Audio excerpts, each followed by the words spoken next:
Hello and welcome to this, the 40,000th lesson in my series on the English language. The first lesson was aimed at babies and on the word leaf. The second lesson was aimed at the middle-aged and was on 5G. This, the final 40,000th lesson, is on the word I or grammar. One the child, one the father of each other, the child of each other. We will never know. This lesson is aimed squarely at the deathbed. Did you know that nobody knows how to make a pencil?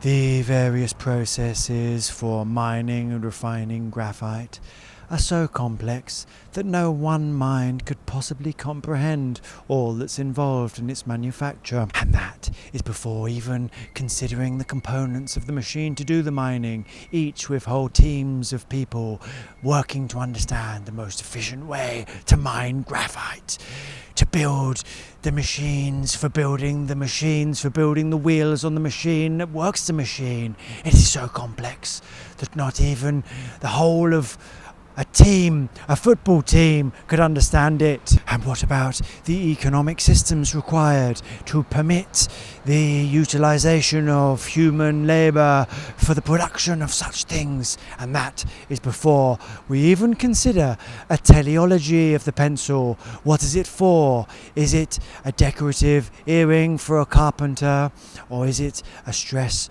release device for psychopaths? Well, we shall be using here the pencil as a device for grammar, for the writing of grammar, for the writing of the word I, the most paradoxical word, the son of grammar. And what we shall write with this pencil is, how do we make a ship? That, my friend, is very easy. All you have to do is go to the Ship Designing Corporation, tell them your requirements, hand over the money, and you have a ship. Oh, excuse my navel gazing, but we shall be delving deeper in to the maternal wound. Grammar is the whole system or structure of language, or languages taken as a whole, usually taken as consisting of syntax, morphology, including inflections, and sometimes also phonology and semantics. However, in this video, I use grammar as a metaphor for myself, or one who grams due to the mass of fleshy flesh. When I say myself, I mean the character presented by the actor, presented by the writer, and finally portrayed, all of whom by me.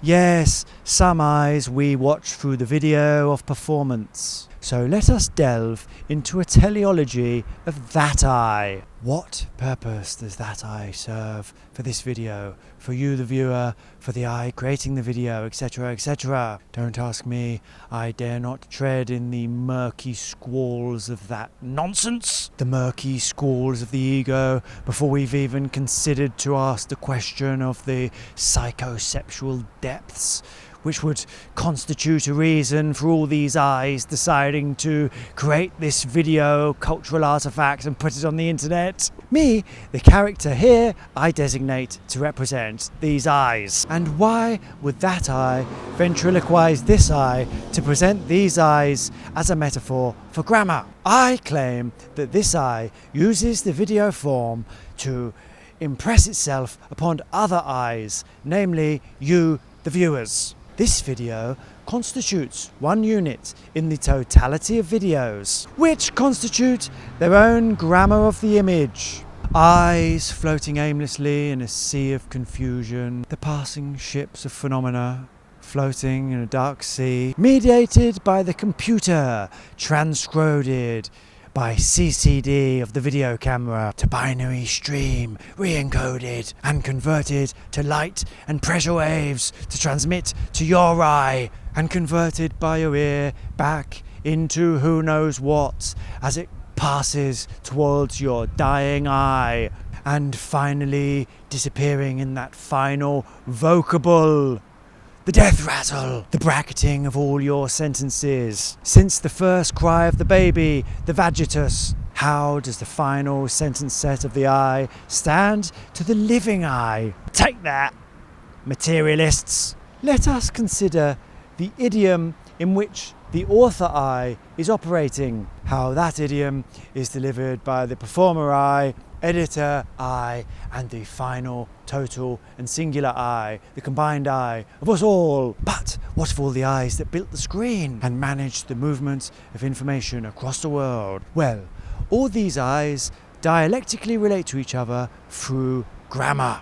This video was brought to you by the word grammar, the numbers I and Aleph Null, and the mytheme of the ship.